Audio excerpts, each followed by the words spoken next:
اعوذ باللہ من الشیطان الرجیم، بسم اللہ الرحمن الرحیم، رب اشرح لی صدری ویسر لی امری واحلل عقدۃ من لسانی یفقہوا قولی واجعل لی وزیرا من اہلی رب زدنی علما رب زدنی علما رب زدنی علما آمین۔ بسم اللہ الرحمن الرحیم۔ السلام علیکم ورحمۃ اللہ وبرکاتہ۔ بس یہ آسانیوں کی دعا کیا کرے، اللہ پاک ہم سب کو آسانیاں عطا کرے اور ایک دوسرے کو آسانیاں دینے والے بن جائیں، ایک دوسرے کو بے حد آسانیاں دینے والے بنے۔ نبی کریم صلی اللہ علیہ وسلم نے فرمایا، جو مسلمان مصیبت کے وقت میں اپنے مسلمان بھائی کو تسلی کا ایک کلمہ کہے گا، اللہ قیامت کے دن اسے عزت کا لباس پہنائیں گے۔ تو آپ دیکھیں، خالی تسلی دینے کا یہ اجر ہے، تو کوئی کسی کی ہیلپ کرے کسی بھی معاملے میں، زندگی میں ہم کر سکتے ہیں نا، گھروں میں کر سکتے ہیں۔ نئی بچیاں بیاہ کر آتی ہیں، دیورانیاں ہو گئیں یا بہویں ہو گئیں، انہیں نہیں مینج کرنا آتا، تو ان کو سمجھا دینا، ان کی ہیلپ کر دینا، ان کا کوئی کام کر دینا۔ میری جٹھانی اللہ ان کو صحت دے، تو وہ میری ساس کا بتایا کرتی تھی، میں نے اپنی ساس کو نہیں دیکھا، وہ وفات پا چکی تھی، تو وہ بتاتی تھی کہ جب میں بیاہ کر آئی تو اتنی مجھے کوکنگ نہیں آتی تھی، تو میرے میاں مجھے کہتے تھے آج بریانی پکانا، تو سارا کام میری ساس نے کروایا میرے ساتھ نا، یعنی کہ انہوں نے ہیلپ ان سے لیے، ان کو سکھایا بریانی بنانا۔ تو جب ٹائم ہوا آفس سے گھر آنے کا سب کے، تو کہتی ہیں کہ سردیوں کے دن تھے، تو وہ کمبل اوڑھ کے نا، تو ان کا ایک تخت گوشتا ہوتا تھا، اس پر بیٹھ گئی، اور شی شور دیٹ کہ میں تو بیٹھی ہوں، میری تو طبیعت ٹھیک نہیں تھی، تو سب کو یہی پتا تھا کہ بریانی انہوں نے بنائی ہے۔ تو کہتے جب میرے میاں کھانے لگے نا، تو کہتے ہیں کہ ٹیسٹ بالکل ہے جی امی بنانے تو دیکھیں وہ مر گئی، میری جٹھانی بوڑھی ہو گئی، لیکن وہ آج تک ان کی اس بات کو یاد کرتی ہے، کیونکہ اس وقت یہ بہت بڑا کام تھا۔ ہاں جی، ان دنوں میں تو ساس نہیں تھی راس، تو اس وقت میں بھی وہ اتنی اچھی خاتون تھی، تو ان کی یہ بات ابھی تک یاد کرتی ہے۔ تو یہ بہت چھوٹے چھوٹے جسٹر ہوتے ہیں جو ہم ایک دوسرے کے لیے کر سکتے ہیں، بہت چھوٹے چھوٹے جسٹر ہوتے ہیں، لیکن ان کی وجہ سے ہم ایک دوسرے کو بہت ساری آسانیاں دے سکتے ہیں، کیونکہ ہمیں تجربہ ہوتا ہے، ہم مزاج سمجھتے ہیں۔ تو جو چلتے ہیں نا ڈرامے اور فلمیں، تو ان میں تو وہ دکھاتے ہیں نا کہ بیٹھ کے تماشا دیکھ رہے ہیں، تو وہ عجیب سی انہوں نے وہ ہڑکم سی مچا دیا ہماری زندگیوں کے اندر۔ پرسوں ترسوں نا میں بچے آئے ہوئے تھے رہنے کے لیے، ان کی فیملی کے کچھ عزیز ہمارے آئے ہوئے تھے، تو ان کا بچہ بیٹھ کر کچھ وہ دیکھ رہا تھا فیس بک پر، تو ویسے ہی سرفنگ کی کر رہا تھا، تو وہ ایک ویڈیو سی کسی فلم کی تھی، وہ چل رہی تھی، چھوٹے کلپس نہیں ہوتے، تو اس میں وہ کیا کرتا ہے کہ وہ کیلا کھاتا ہے، کیلا چھیلتا ہے اور ساتھ والے کو کیلا پکڑاتا ہے، اور کیلے کا چھلکا زمین پہ پھینک دیتا ہے، اس سے ایک بندہ سلپ ہوتا ہے، تو خود وہ سائڈ پر ہو جاتا ہے جو کیلا چھیل کے دیتا ہے، اور پھر اس کو اشارہ کرتا ہے کہ دیکھو وہ کیلا کھا، تو وہ پھر آگے اس کو مارتے ہیں۔ اب پتہ نہیں اس کے بیک گراؤنڈ میں کیا تھا، وہ فنی تھا یا واٹ ایور، مجھے نہیں پتا، لیکن دیکھیں یہ ایک مینٹالٹی ہے نا، دوسروں کو ٹیز کرنا اور تماشا دیکھنا، اور یہ مینٹالٹی بلڈ کی جا رہی ہے۔ لہٰذا آج کل جو بچے ہیں نا، اگر آپ ان سے کبھی سنیں کہ یعنی فرض کریں کہ ایک بہن، دو بہنیں ہیں بیٹھی ہیں، ایک سے کچھ ہو نہیں رہا، کوئی کوشچن سالو، کچھ مسئلہ آ رہا ہے، اور آپ کہیں کہ آپ نے ہیلپ کیوں نہیں کر دی، تو وہ کہتے ہیں کہ اس نے پوچھا ہی نہیں، یا وہ آپ کہیں کہ وہ ایسا کام غلط اس نے کیا، تو اکثر جواب ملتا ہے میں تو دیکھ رہی تھی، میں تو خود ہی نہیں روکا۔ یہ بڑی نارمل بچوں کے ذہنوں میں یہ چیزیں ہو گئی۔ تو یہ چھوٹے چھوٹے اخلاقیات جو ہے نا، یہ بچوں کو ٹیچ کرنے چاہیے۔ خالی کہہ دینے کا ذریعہ ہے، نبی صلی اللہ علیہ وسلم نے فرمایا کہ جو اپنے مسلمان بھائی کو مصیبت کے وقت میں تسلی کا کلمہ کہے گا، اللہ اسے قیامت کے دن عزت کا لباس پہنائیں گے۔ تو اب سوچنے کی بات ہے کہ جو اس مسئلے کو حل کرنے میں کوئی بھی بھاگ دوڑ کر دے گا، کچھ بھی، کسی کو فون کر دیا، کسی کو کہہ دیا کہ اس کا یہ کام کر دو، جیسے فار ایگزامپل ابھی میں نے ناہید کو کال کی کہ مجھے فریج کے لیے جو ہے وہ چاہیے، انہوں نے مجھے نمبر بھیجا، میں نے کلاس میں پوچھا، حفصہ نے اپنے میکینک کو کال کر دی۔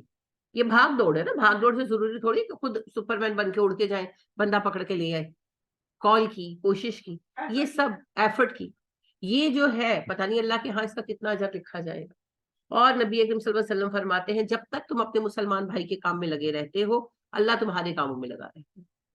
کیونکہ ویسٹرنائزیشن جو ہمارے یہاں اب آ رہی ہے، اس کا سب سے تاریخ پہلو یہ ہے کوئی کسی کو نہیں پوچھتا، نفسا نفس، تو یہ جو ہے نا یہ انسان کو توڑ دیتی۔ تو ایک دوسرے کو پوچھ لینا، ایک دوسرے سے بات کر لینا، ایک دوسرے کے ساتھ دکھ بانٹ لینا، خالی حوصلہ دے دینا، اس سے بڑا فرق پڑ جاتا ہے جی، زندگی آسان ہو جاتی ہے. تو اپنی بھی زندگی آسان کریں، دوسروں کی بھی آسان کریں، اور اللہ سے آسانیاں مانگے اور آسانیاں دینے والے بن جائیں. نبی صلی اللہ علیہ وسلم نے کہا تھا نا، یسر ولا تعسر، آسانیاں دو مشکلیں پیدا نہ کرو. تو کسی کو آسانی دے، مشکل نہ پیدا. گھروں سے یہ سبق شروع ہونا چاہیے.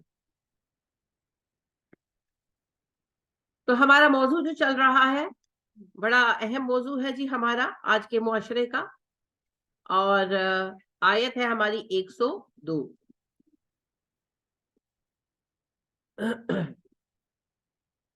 اللہ پاک بتا رہے ہیں سلیمان علیہ السلام کے عہد کا قصہ. سلیمان علیہ السلام کے بارے میں یہود نے یہ کہانی بنا رکھی تھی. کئی کہانیاں ہیں جی سلیمان علیہ السلام کے بارے میں.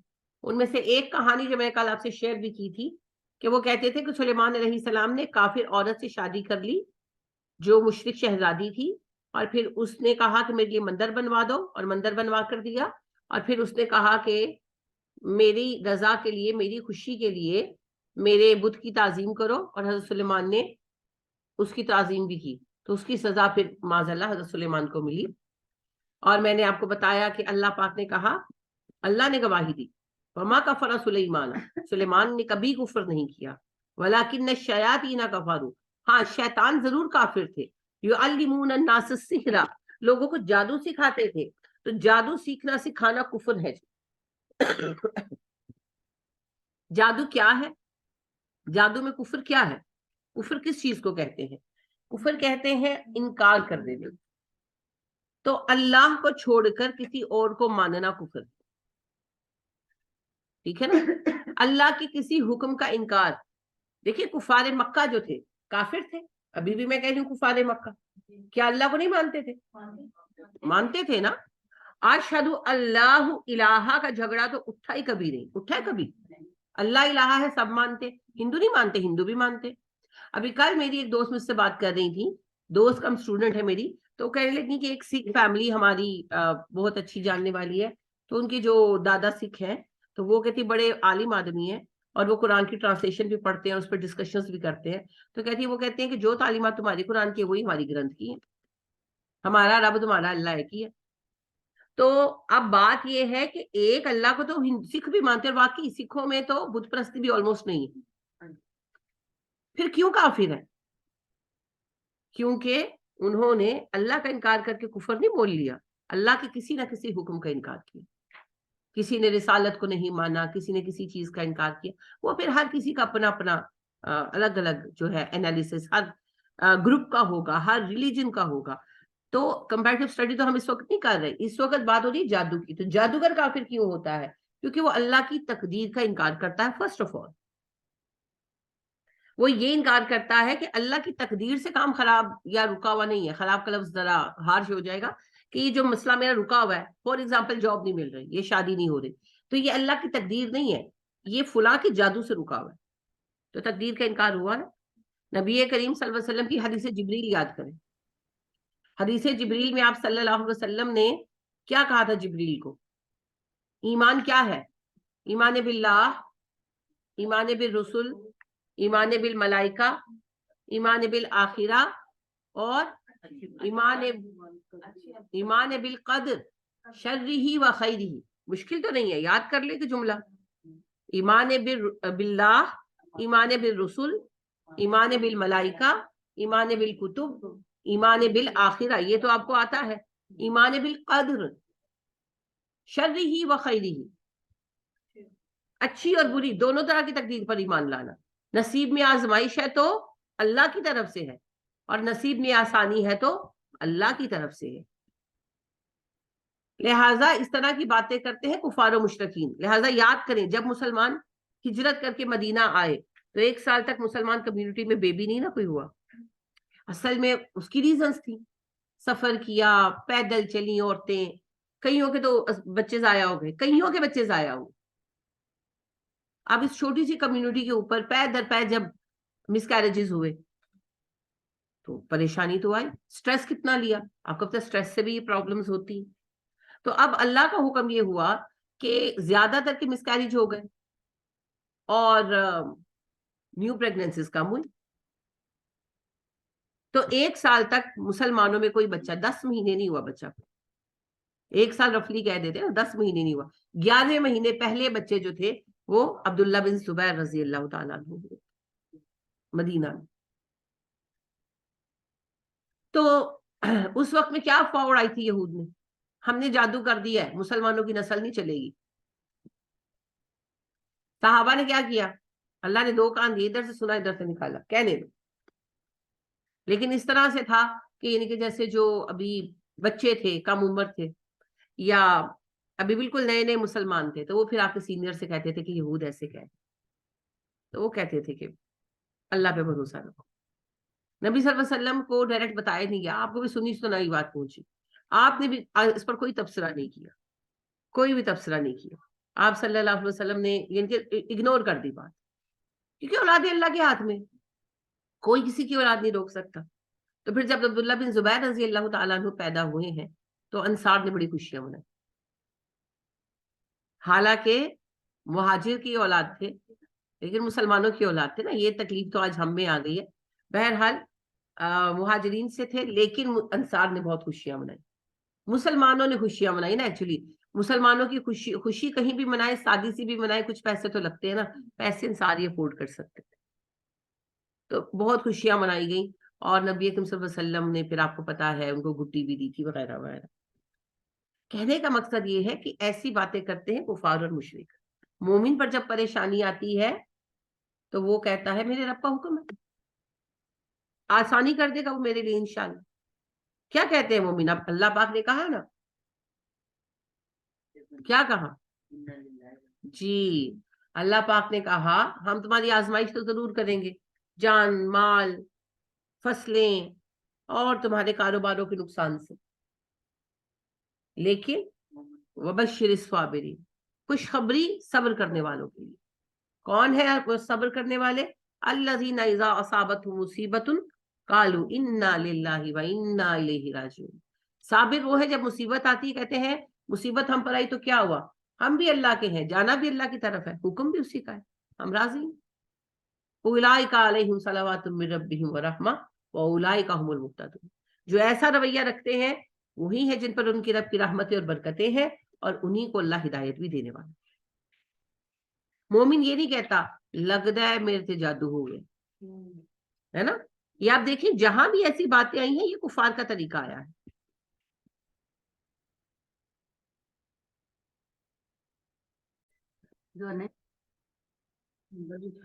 آپ اگر قرآن مجید کے موضوعات پر غور کریں گے نا تو آپ دیکھیں جب حضرت موسیٰ علیہ السلام مصر میں تھے اور تبلیغ چل رہی تھی, اور اس تبلیغ کے زمانے میں ان پر عذاب آنے شروع ہوئے, تو اس وقت بھی جو کافر تھے, 2 گروہ تھے نا, اخلاقی حالت کچھ بھی ہو, بہرحال مسلمان گروہ ہوتا ہے.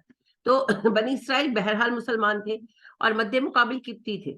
بنی اسرائیل کا انالیسس تب شروع ہوتا ہے جب وہ چلے گئے سینا. جب تک وہ مصر میں تھے تو وہ بیٹر گروپ تھا نا. تو قبطی جو تھے انہوں نے آ کر حضرت موسیٰ سے کیا کہا, او جادوگر, کہا نا, قرآن نے کوٹ کیا ان کا جملہ, او جادوگر جس خدا کے ساتھ تیرا ایگریمنٹ ہے, ان کے لفظ ہیں, جس خدا کے ساتھ عہد ہے تیرا, ایگریمنٹ ہے, اس سے کہہ ہم پر سے مصیبت ٹال دے تو ہم ایمان لے آئیں گے.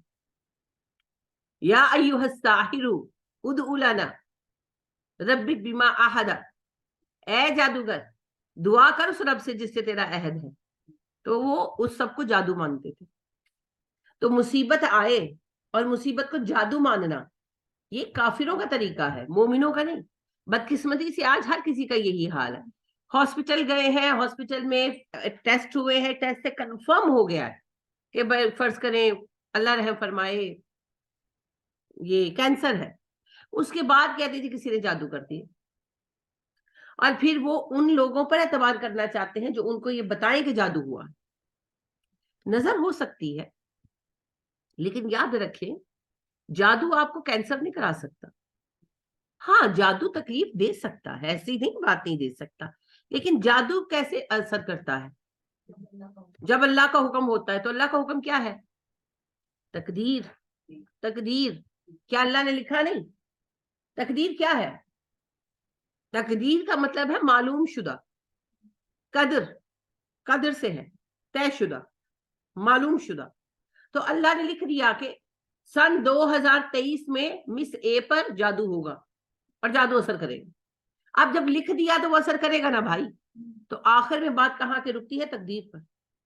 اگر تقدیر میں نہیں ہوگا تو سامری صاحب بھی آ جائیں, کچھ نہیں ہونے لگا, نہیں ہوگا. لہذا آپ ڈرنا چھوڑ دیں. بس سب سے پہلی بات یہ ہے کہ جب تکلیف آئے تو اسے تقدیر مانیں اور اللہ سے رجوع کریں. اس کے بعد نیکسٹ کیا کرنا ہے؟ مسئلے کے حل کے لیے کوشش کریں, ضرور کریں. یہ بھی ایک کوشش ہے. اگر آپ کو سیریس نوٹس پر کوئی یقین ہے, سیریس نوٹس پر کہ کوئی جادو ہے, تو کسی علم والے سے بات کر لیں, پوچھ لیں. آپ کو غیب کا علم کوئی نہیں بتا سکتا, نہ کوئی آپ کو یہ بتا سکتا ہے کہ جادو کس نے کیا ہے. جو بھی آپ کو کہتے ہیں جھوٹ بولتا ہے. اگلے دن بھی ایک صاحب ایسے ہی مولانا بنے ہوئے تھے کہ بندہ کے امام حرمین ہی ہے, امام حرمین میں سے کوئی آئی میں, تو اتنے اچھے لگ رہے تھے بیٹھے ہوئے. تو وہ کلپ تھا تو میں نے کھول لیا, میں کہا دیکھوں کیا کہہ رہے ہیں, کون صاحب ہے. تو کہتے ہیں کہ آپ گھر بیٹھے پتہ لگا سکتے ہیں جادو کس نے کیا. میں کہا بھائی جی تسی تے رہنے دے. میں نے پھر سنا ہی نہیں کہ وہ کیا کہانی سنا دے. نبی صلی اللہ علیہ وسلم کو پتہ چلا تھا؟ نہیں پتہ چلا تھا نا. آپ کو بھی آ کر جبرائیل نے بتایا تھا. تانوں کون دسن آن لگا؟ فرشتے ملیں گے اب ہم سے آ کر, بتائیں گے ہمیں کچھ نہیں بتائیں گے. بس پھر وہ بیکار بیکار باتیں آپ کو کہتے ہیں, تیرے خاندان دی ایک موٹی عورت, لمبے قد دی, کالے رنگ دی, وہ کوئی نہ کوئی نکل جاتا ہے فیملی میں. تو وہ پھر لوگ ایوی شک کرنے لگتے ہیں. بالکل assumptions ہے. تو پہلی بات تو کوئی آپ کو یہ سب نہیں بتا سکتا, جو ایسا دعویٰ کرے جھوٹا. اس کے بعد دوسری بات یہ ہے کہ آپ کو علاج میں وہ کیا دے سکتے ہیں؟ صرف ایک چیز, قرآن خود پڑھ دیں گے یا آپ کو کہیں گے پڑھ لو. پھر قرآن پڑھنے سے کیا ہوگا؟ قرآن پڑھنے سے جیسے سڈنلی طبیعت خراب ہوئی ہے یا مسئلہ ہوئے ویسے سڈنلی حل ہو جائے گا. ٹھیک ہے. اور آپ کو پتہ لگے گا اس سے, یعنی کہ اس کی صحت کی بہتری سے آپ کو سمجھ آنی شروع ہو جاتی ہے کہ اس پر جادو ہے. 99 ٹائمز ایسا ہوتا ہے, 1 آؤٹ آف 100 چانس ہے کہ کسی کو جن شین ہو اور جن بول پڑے, بس وہ بہت ریئر ہے, بہت ریئر. تو بس اللہ شفا دے دیتے. ٹھیک. نظر کا امکان بھی ہو سکتا ہے, لیکن نظر کے لیے بھی بس نظر بد کی دعا پڑھے, ختم. جب آپ صبح اٹھے اور آپ نے آیت الکرسی پڑھی, اور جب آپ نے رات کو سوتے وقت آیت الکرسی پڑھی, تو پھر آپ کو دنیا کی کوئی چیز نقصان نہیں دے سکتی سوائے اللہ کی تقدیر کی. اگر آپ نے فلق اور ناس 3 مرتبہ صبح پڑھے اور 3 مرتبہ رات کو پڑھے, تو آپ کو کوئی چیز نقصان نہیں دے سکتی سوائے اللہ کی تقدیر کی. اگر آپ آمن الرسول رات کو پڑھ کے سوتے ہیں, تو اگلے 24 گھنٹے آپ کو اللہ کی تقدیر کے سوا کوئی چیز نقصان نہیں دے سکتی. اور حفاظت کی بہت ساری دعاؤں کی یہی فضیلت ہے. آپ نے ایک بھی پڑھ لی تو آپ اس کا ساتھ میں آ گئے, تو آپ نے حساب بھی قائم کر لیا, اور پھر آپ کانپتے بھی پھر رہے ہیں. کیوں؟ جادو نے بھی اثر کیا ہے تو اللہ کی تقدیر ہے. تو اللہ کی تقدیر کو کون روکے گا؟ صرف اللہ. تو پہلا عنصر جو ہے اللہ کی تقدیر کا انکار ہے, جس کی وجہ سے جادو کفر ہے. دوسرا سبب یہ ہے کہ اللہ کی طاقت کا انکار ہے, کیونکہ ہم یہ مانتے ہیں تمہاری اولاد بندی کر دی گئی ہے. اچھا, کیا مطلب ہے؟ اللہ نے تمہارے نصیب میں 4 بچے لکھے ہیں, لیٹ سپوز, اور جادو کے ذریعے جادوگر نے روک لگا دی ہے, تم بچے پیدا نہیں کر پا رہے. اب جب جادو کا یہ اثر تم پر سے ختم ہوگا تو تمہاری اولاد ہوگی. تو اللہ کی طاقت تو کچھ نہ رہی. اللہ نے حکم دیا بھی اس کی اولاد ہونی چاہیے, جادوگر صاحب نے کہا نہیں, تو بس اللہ کو حکم وہی رہ گیا. تو کون بڑا ہوا؟ اللہ کے جادوگر. جادوگر بڑا ہوا نا. تو پھر اللہ اکبر کہنا فائدہ, جو مانتے ہی نہیں اللہ اکبر. اللہ اکبر, اللہ اکبر الاکبر. اس رب کے سامنے کس کی مجال ہے کہ وہ کہیں یہ کام ہونا ہے اور نہ ہو. ابھی میں نے آپ کو بتایا, مدینے جب مسلمان آئے, یہود نے گپے اڑائی, ہو سکتا ہے انہوں نے کوئی منتر جنتر کیا بھی ہو بیٹھ کر. یہ تو اب چونکہ بچے ہوئے تو ہم کہتے ہیں گپ ہے, ہو سکتا ہے انہوں نے کوئی جنتر منتر کیا بھی ہو, جادو تو آتا تھا نا ان کو. لبید بن عاصم نے بعد میں نبی صلی اللہ علیہ وسلم پر بھی تو کیا تھا, لیکن ان کا جادو تھا یا گپ تھی, جو بھی تھا دھرا کا دھرا رہ گیا. اور یہ اتنی سٹوپڈ بات تھی کہ مسلمانوں نے پلٹ کر جواب بھی نہیں دیا, کبھی نہیں جواب دیا. نبی صلی اللہ علیہ وسلم کی گوشت گزار بھی نہیں کی کہ ایک ہوتا ہے نا پریشان ہو آپ سے آ کر ڈسکس کر. آپ نے بھی اڑتی اڑتی بات سنی, آپ نے بھی صحابہ کو نہیں کہا کہ پریشان نہ ہو, کیونکہ اب اسٹوپڈ بات ہے نا, اسٹوپڈ بات ہے. پھر میں نے جیسا کہ آپ کو کہا اللہ نے آزمایا, 10 مہینے کوئی بچہ پیدا نہیں ہوا. 10 مہینے چھوٹا عرصہ نہیں ہوتا کہ ایک پوری کمیونٹی میں ایک بھی بچہ پیدا نہ ہو, 5-6 ہزار گھروں میں ایک بھی بچہ پیدا نہ ہو. ایک گھر میں مس کیریج ہو رہا ہے, دوسرے گھر سے اطلاع آ رہی ہے مس کیریج کی. ریزن وہی تھی جو میں نے آپ سے کہا, اصل ریزن تو اللہ کا حکم تھا, لیکن ظاہر ہے کہ ہجرت کر کے آئے تھے اور جو انصار تھے ان کے لیے سٹریس تھا بہت زیادہ اور کئی طرح کے مسائل تھے, اور سب سے بڑی بات وہی اللہ کا حکم تھا. تو پھر پہلا بچہ جو پیدا ہوا 11ویں مہینے کے اینڈ میں, وہ تھے عبداللہ بن زبیر رضی اللہ تعالیٰ عنہ, اور مسلمان بہت خوش تھے, بہت خوش تھے. تو آپ دیکھیے کہ نبی صلی اللہ علیہ وسلم نے کان ہی نہیں دھرا اتنی اسٹوپڈ بات. تو یہود نے کتنا اڑایا اس بات کو, اور جادو کے سرخیل اگر اس وقت میں کوئی ہے, بنگالی شنگالی کوئی نہیں ہے, یہودی نے, جن کا علم نبی صلی اللہ علیہ وسلم پر جب جادو ہوا تو اس کا ایک بڑا حصہ ضائع ہو گیا, اس پر ابھی ہم بات کریں گے. تو لہٰذا آپ دیکھیے کوئی اولادیں نہیں روک سکتا, اور ایسی باتیں کون کرتے ہیں؟ یہود جیسے مغضوب علیہ لوگ, کیونکہ وہ خدائی کا دعویٰ کر رہے ہیں نا, یہ خدائی ہے, میں تمہارے بچے نہیں ہونے دوں گا. کوئی کسی کے بچے کو مار سکتا ہے, ہونے سے کیسے روک سکتا ہے؟ لہٰذا وہ نبی اکرم صلی اللہ علیہ وسلم کے پاس آئے نا, عزل کی جو حدیث ہے, عزل سمجھتے ہیں نا, پروٹیکشن. تو وہ ایک صحابی آئے تو انہوں نے کہا کہ جی میری ایک کنیز ہے, مجھے بڑی محبوب ہے, لیکن میں اس سے اولاد نہیں پیدا کرنا چاہتا, یعنی میں کنیز سے اولاد نہیں چاہتا, تو میں عزل کرتا ہوں, پروٹیکشن کرتا ہوں. آپ نے کہا کر لو, لیکن جس روح آنے آ کے رہے گی. تو پھر وہ کافی عرصہ گزر گیا اس بات کو, تو 1.5 سال بعد ہی نبی صلی اللہ علیہ وسلم کو خیال آیا. ویسے وہ دیہاتی صحابی تھے, مہینے 1.5 میں چکر مارتے تھے, مگر آپ کو خیال ایک عرصے کے بعد آیا. تو آپ نے پوچھا کہ کیا ہے آپ کی کنیز کا معاملہ؟ تو انہوں نے کہا کہ جی وہ تو پریگننٹ ہے. تو آپ نے کہا میں تو تمہیں پہلے ہی کہا تھا پروٹیکشن کرتے رہو, جس بچے نے آنے آگے رہے گا. آج کل بھی ہوتا ہے. میری ایک عزیزہ تھی تو وہ بڑی اپسیٹ ہوئی, انہوں نے پلان کیا ہوا تھا 2 بچے خوشحال گرانا, تو 3rd ٹائم پریگننٹ ہوگی, تو شی واز کرائنگ. تو ہم نے تو ہنسی مذاق میں سب نے ان کو کہا کہ اس میں رونے کی کیا بات ہے. تو وہ کہنے لگی مجھے سمجھ نہیں آتی, میں نے کیٹوپی کرایا ہوا تھا, یہی کہتے ہیں نا, ہاں, تو ٹریٹمنٹ, تو پھر بھی جو ہے وہ ڈاکٹر کہنے لگے کہ وہ تو ٹریٹمنٹ تو بالکل صحیح ہے, کیسے آپ کی جو ہے وہ پریگننسی ہو گئی ہے؟ تو بھائی اللہ کا حکم, اللہ کا حکم, جو چاہے آپ پروٹیکشن کر لیں. جب اللہ کا حکم ہونا ہے تو ہو جانا ہے.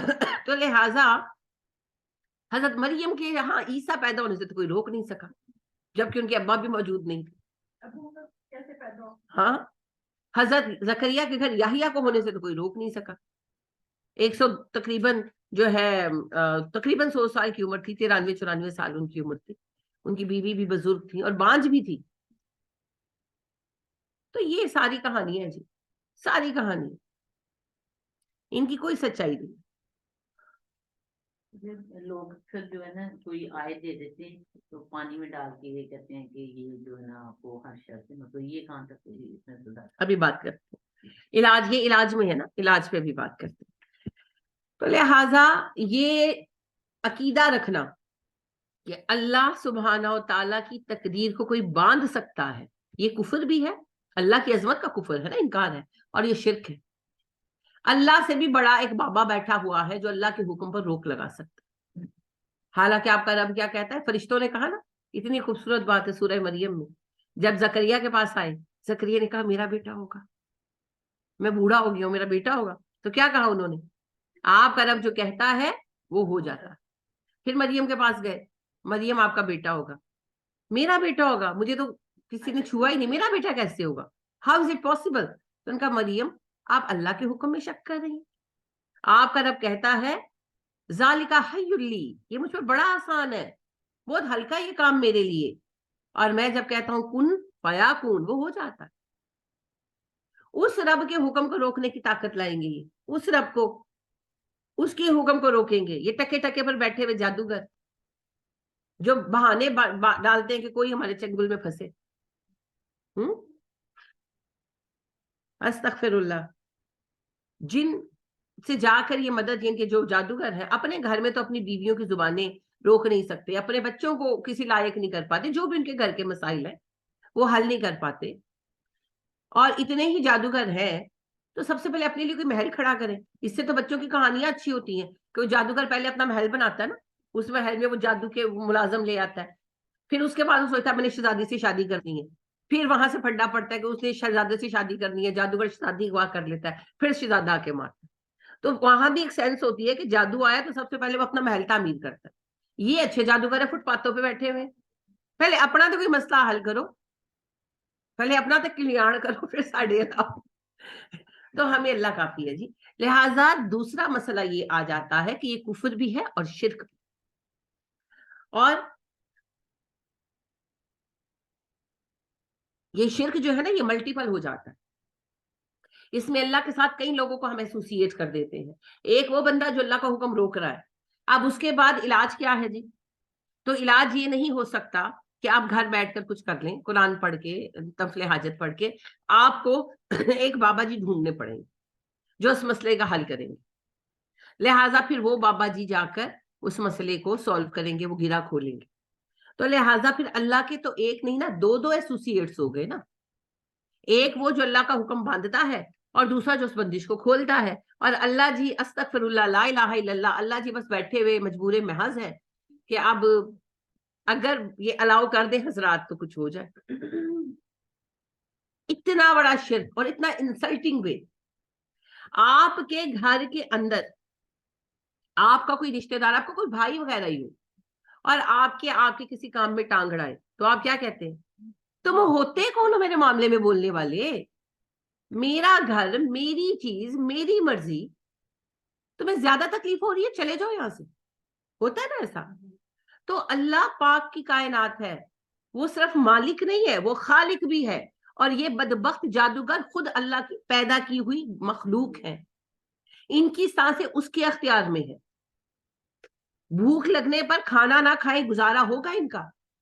اگر یہ چاہیں کہ آج مجھے باتھ روم نہ جانا پڑے, ٹھنڈ بہت ہے, کر سکتے مینج. تو اپنی ایک حاجت تو یہ روک نہیں سکتے, یہ اللہ کی تقدیر کو روکیں گے؟ اوقات ہے ان کی. تکلیف سے بات یہ ہے کہ ہم ان ساری باتوں پر غور نہیں کرتے, اور جیسے کوئی کہتا ہے نا تمہاری بیٹی کا نصیب باندھا ہوا ہے اس لیے رشتہ نہیں ہو رہا, ہم فوراً مان لیتے ہیں. یہ جملہ غور کیے بغیر کہ نصیب باندھنے سے مراد کیا ہے. نصیب باندھنے سے مراد یہ ہے کہ اللہ کی تقدیر پر کسی نے روک لگا دی.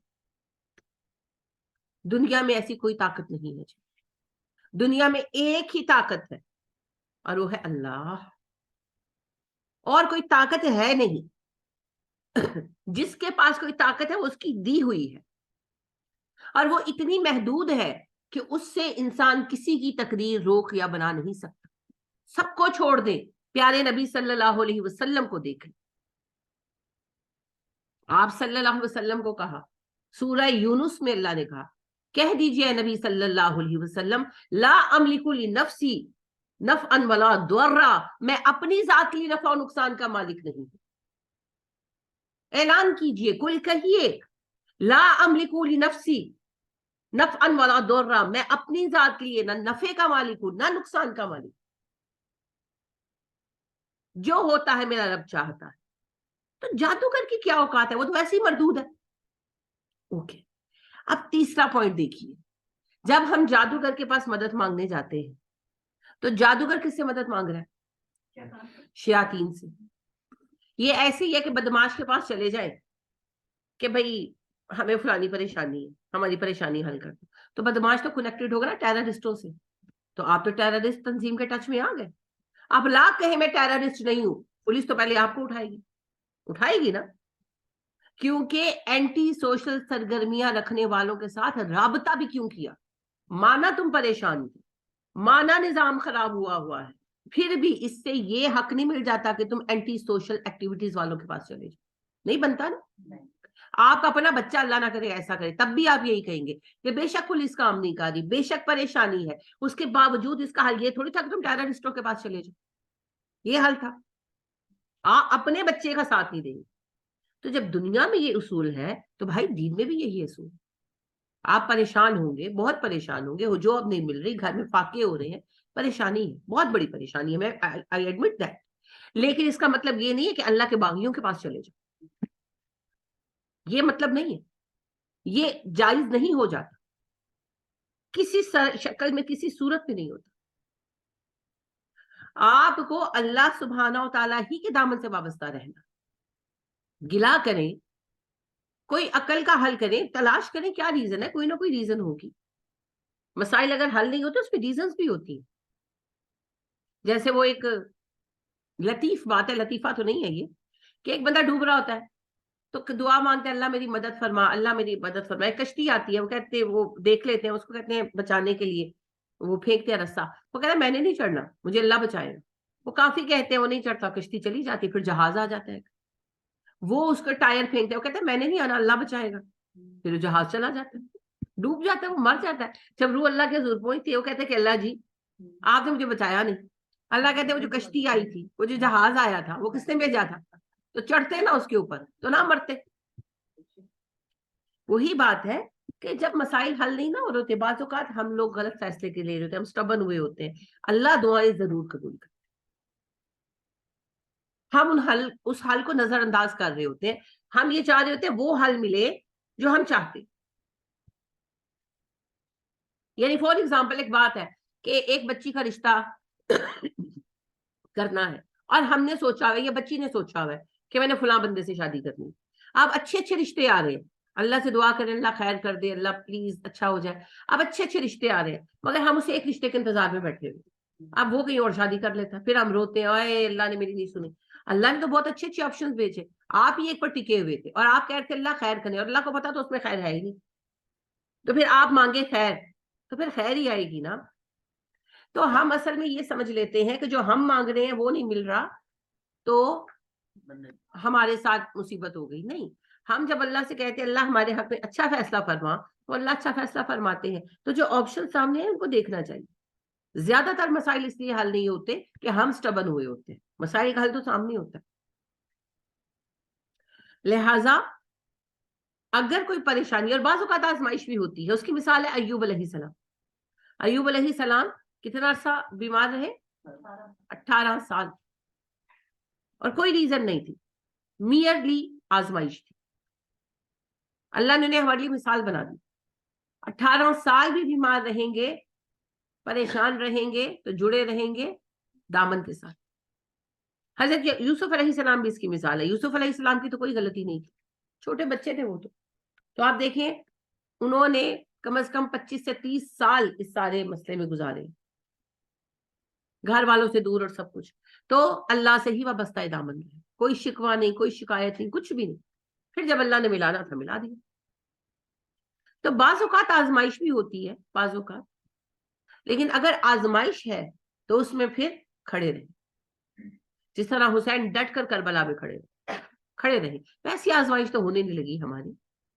تو جو چھوٹی موٹی آزمائش ہے یہی ہوتی ہے نا، کسی بچی کا رشتہ نہیں ہو رہا، لیٹ ہو جاتا ہے. یہ میری بہن بیٹھی ہے، ان کی جو چھوٹی بہن ان کا کافی لیٹ رشتہ ہوا، لیکن جب ہوا تو بہت اچھا ہوا.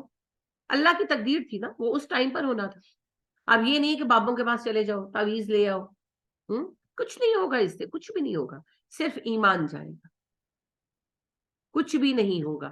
لہٰذا نبی کریم صلی اللہ علیہ وآلہ وسلم کے پاس ایک صحابی آئے ملنے کے لیے، دیہات کے تھے. انہوں نے لوہے کا یا تانبے کا کڑا پہن رکھا تھا. آپ نے کہا یہ کیوں پہنا ہوا ہے؟ انہوں نے کہا اللہ کے نبی صلی اللہ علیہ وسلم، ہمارے یہاں لوگ کہتے ہیں جو پہن لیتا ہے اسے برس کی بیماری نہیں ہوتی، پھل بہری کی بیماری نہیں ہوتی. آپ صلی اللہ علیہ وسلم نے کہا اسے اتار دیجئے، یہ آپ کو ایمان کی کمزوری کے سوا کچھ نہیں دے گا، اور اسے پہنے ہوئے مر گئے تو آپ مشرک مریں گے. خود اندازہ لگا لیجیے. تو پہلی بات تو یہ ہے کہ جادو کے ذریعے آپ کو کوئی کسی چیز سے روک نہیں سکتا. عبداللہ بن عباس رضی اللہ تعالیٰ عنہ کا قول میں نے پہلے بھی آپ کو سنایا ہے، ما نصیبک یصیبک ولو تحت الجبلین، لا نصیبک لا یصیبک ولو بین الیدین.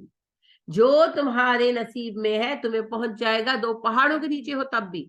جو تمہارے نصیب میں نہیں ہے تمہیں نہیں ملے گا، اگرچہ تمہارے ہاتھوں کے درمیان میں بھی.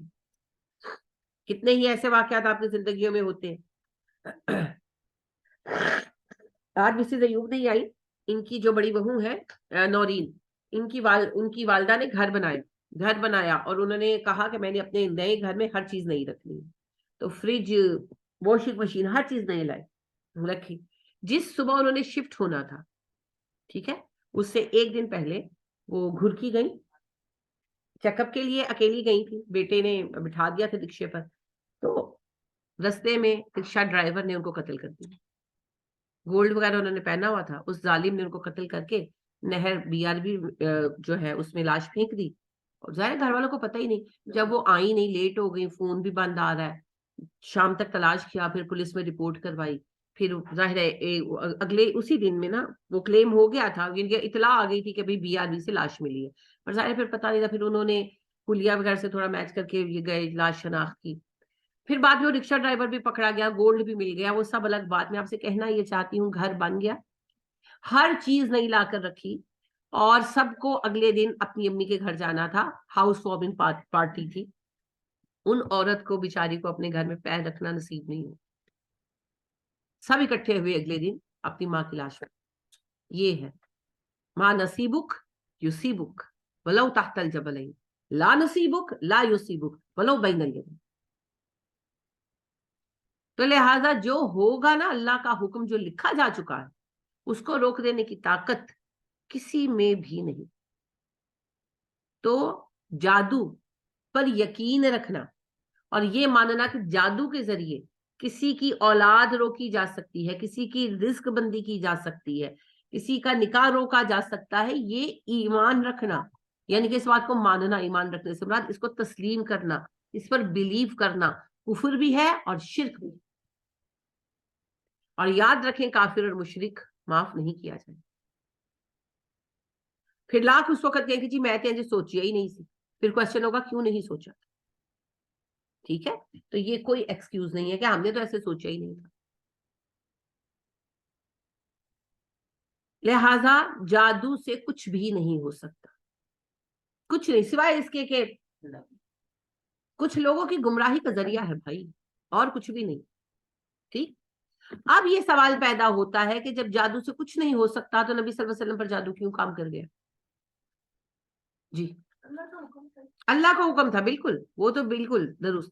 اس کی بہت ساری ریزنز تھیں جی. فرسٹ آف آل، اللہ یہ دکھانا چاہتے تھے ہمیں قیامت تک کے لیے کہ نبی کریم صلی اللہ علیہ وسلم بھی انسان تھے، اسی طرح جس طرح ہم سب انسان، جس کو لے کر آج فساد بنا ہوا ہے اسی طرح جس طرح اس وقت میں. نبی اکرم صلی اللہ علیہ وسلم جب زندہ اور موجود تھے تو ان کے خاندان کے قبیلے کے لوگ کہتے تھے محمد تو ہمارے جیسا انسان ہے تو نبی نہیں ہو سکتا صلی اللہ علیہ وسلم. نبی بھیجنا تھا تو اللہ فرشتہ اتار دیتا، تو ہی رہ گیا تھا، کیونکہ آپ ان کے درمیان پیدا ہوئے، پلے بڑھے.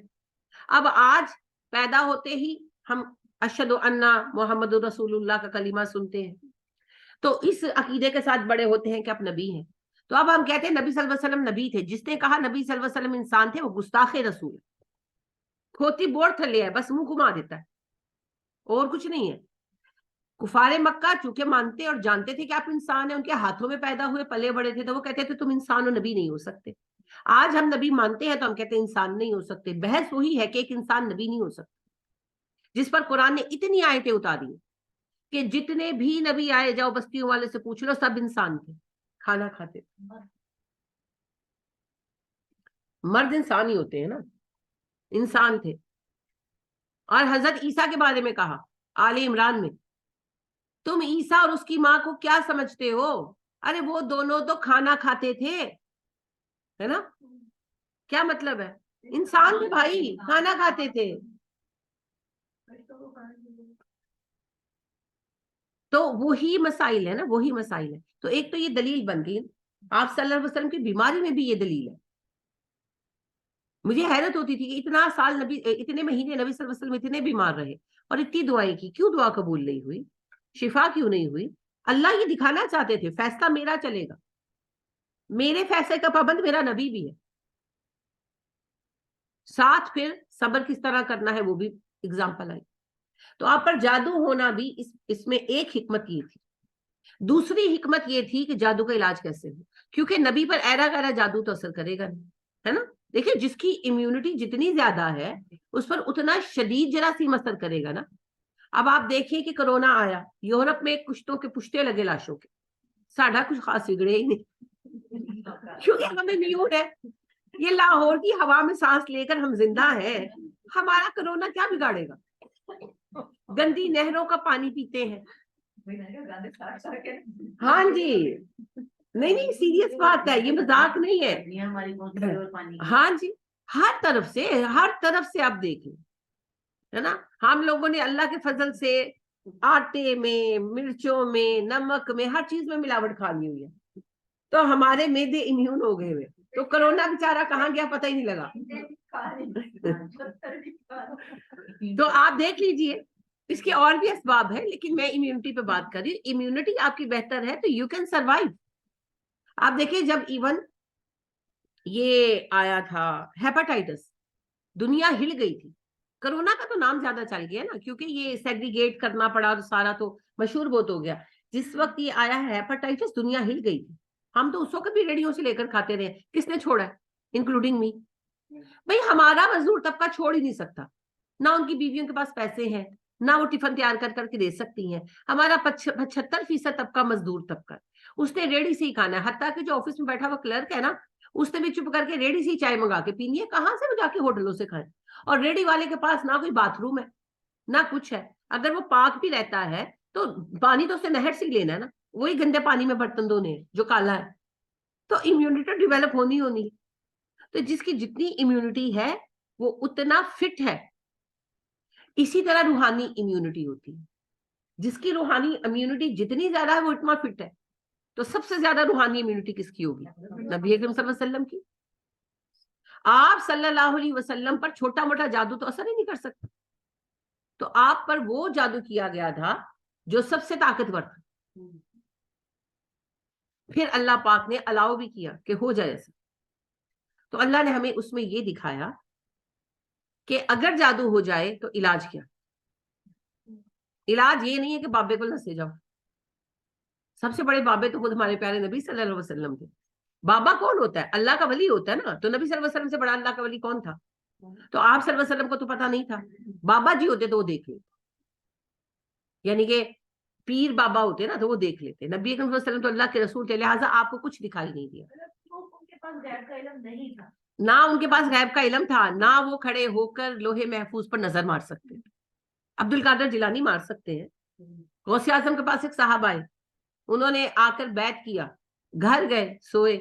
رات میں انہوں نے خواب میں 17 مرتبہ زنا کیا اور ان کو احتلام ہوا اور ان کو ڈسچارج 17 ٹائمز ہوا. سمجھ گئے؟ اب جی ان کا حالت خراب ہوگی تو وہ اگلے دن آئے, وہ کہنے لگے جی میں تو آپ سے بیعت ہوا تھا بہتری کے لیے, مگر مجھے تو کل رات 17 ٹائم ڈسچارج ہوا, تو میری تو حالت خراب ہو گئی ہے. تو انہوں نے کہا تمہارے حق میں اچھا ہوا, میں نے جب تم مجھ سے بیعت ہوئے تو میں نے لوہے محفوظ پر نظر ماری, تمہارے تقدیر میں لکھا تھا تم 17 ٹائم زنا کرو گے.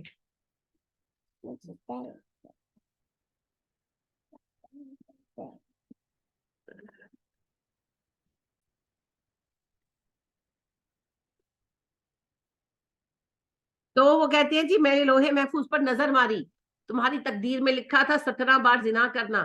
تو میں نے کہا اللہ میرا مرید ہو کر یہ زنا کرے گا.